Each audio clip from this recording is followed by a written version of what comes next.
तयार आहे इथे आपला झणझणीत असा कोळंबी मसाला। बघूनच खायची इच्छा होईल असा हा झणझणीत कोळंबी मसाला। चला तर मग रेसिपीला सुरुवात करूया। नमस्कार मंडळी, कसे आहात सर्वजण? मस्त मजेत आहात ना? आज आपण इथे ना कोळंबी मसाला बघतोय, अगदी सोप्या पद्धतीने दाखवलेले आहे। तर बघा, त्यासाठी अर्धा किलो कोळंबी घेतली आहे, स्वच्छ धुवून घ्यायची आहे। त्यानंतर यामध्ये घालायचं आहे अर्धा चमचा हळद घातली आहे, त्यानंतर चवीपुरतं मीठ घालायचं आहे आणि अर्ध्या लिंबाचा रस लावायचा आहे। आणि हे सगळे जिन्नस आपल्याला हाताने या कोळंबीला छान चोळून लावून घ्यायचे, अगदी हलक्या हाताने लावायचं आहे। आणि अर्धा तास मी हे मॅरिनेशनसाठी बाजूला ठेवलं होतं। आता तुमच्याकडे वेळ असेल तर तुम्ही याला छान 1 तास मॅरिनेट केलं तरी काही हरकत नाही। तर या पद्धतीने मी अर्धा तास याला बाजूला ठेवून दिलं। आता कढई गरम करायची आहे, त्यामध्ये घालायचं आहे 2 चमचे तेल। यामध्ये अगदी बेसिक खडे मसाले घालायचे आहेत।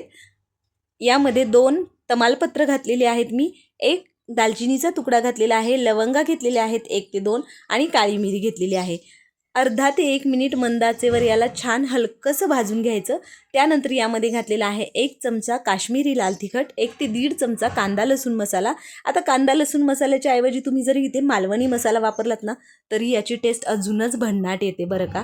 तर इथे बघा, अर्धा चमचा हळद घातली आहे, 1 चमचा धने पावडर घालायचे आहे, अर्धा चमचा जिरे पावडर घातली आहे। हे सगळे मसाले मंद आचेवर अगदी अर्धा मिनिट परतून घ्यायचे आणि त्यानंतर यामध्ये आपल्याला वाटण घालायचं आहे। आता या वाटणामध्ये 8 ते 10 लसूण पाकळ्या, 1 इंच आल्याचा तुकडा, त्याचबरोबर थोडीशी कोथिंबीर घातली आहे, 2 मीडियम आकाराचे कांदे आणि ओलं खोबरं आहे। हे सगळं न भाजता मी पाणी घालून वाटण करून घेतलेलं आहे। त्यामुळे आता मसाला आपल्याला छान भाजून घ्यायचा आहे। मी एक 3 ते 4 मिनिटं मीडियम फ्लेमवर मसाला छान भाजून घेतला। त्यानंतर त्याला छान तेल सुटल्यानंतर आपल्याला यामध्ये मॅरिनेट केलेली जी कोळंबी आहे ती घालून घ्यायची आहे। आता ही कोळंबी या मसाल्यासोबत एक 3 ते 4 मिनिटं परतून घ्या मीडियम फ्लेमवर आणि त्यानंतर झाकण ठेवून अगदी 5 मिनिटं तुम्ही याला एक वाफ द्या। आता तुम्ही बघू शकता किती छान तेल सुटलं आहे आणि मस्त इथे आपले कोळंबीचा सुद्धा साईजही थोडी छोटी झाली आहे आणि कोळंबी शिजायला अजिबात वेळ लागत नाही। तुम्ही एक 5 मिनिटं त्याला एक वाफ द्या आणि अगदी झटपट ही कोळंबी तयार होते।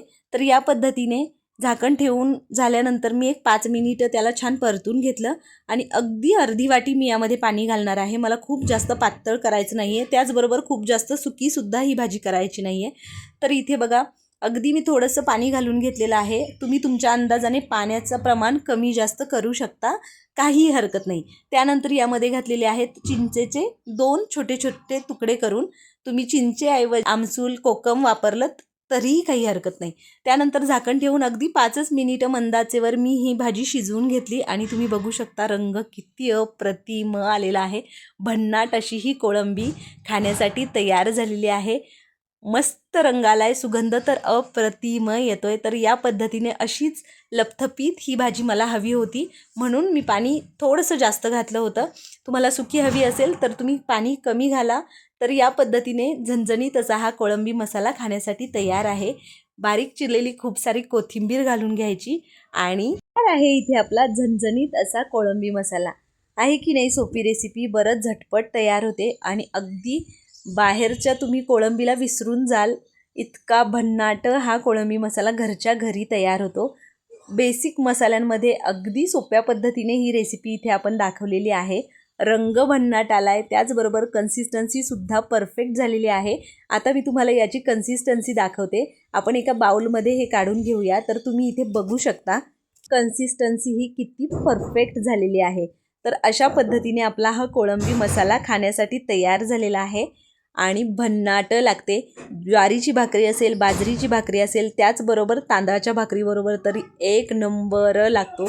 तर अशा पद्धतीने या पद्धतीने बनवलेला कोळंबी मसाला तुम्ही नक्की ट्राय करा आणि मला कमेंट करून नक्की सांगा की तुम्ही बनवलेला कोळंबी मसाला कसा झाला होता।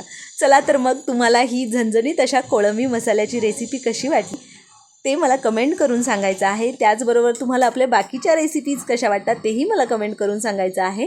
तुम्हाला जर आपल्या रेसिपीज आवडत असतील तर आपल्या आदिश्री रेसिपी चॅनलला सबस्क्राईब करा आणि बेल आयकॉन प्रेस करायला अजिबात विसरायचं नाही। जेणेकरून इथून पुढे येणाऱ्या अशाच नवनवीन आणि छान छान रेसिपीच्या नोटिफिकेशन्स तुम्हाला मिळतील आणि ते सगळ्या रेसिपी तुम्हाला ट्राय करून बघता येतील. चला तर मग पटकन या कोळंबी मसाल्याच्या रेसिपीला लाईक करा, रेसिपी शेअर करा. भेटूया अशा एका नवीन छान झणझणीत आणि चमचमीत रेसिपीसोबत. तोपर्यंत मस्त राहा आणि छान छान रेसिपी ट्राय करून खात राहा. Bye bye.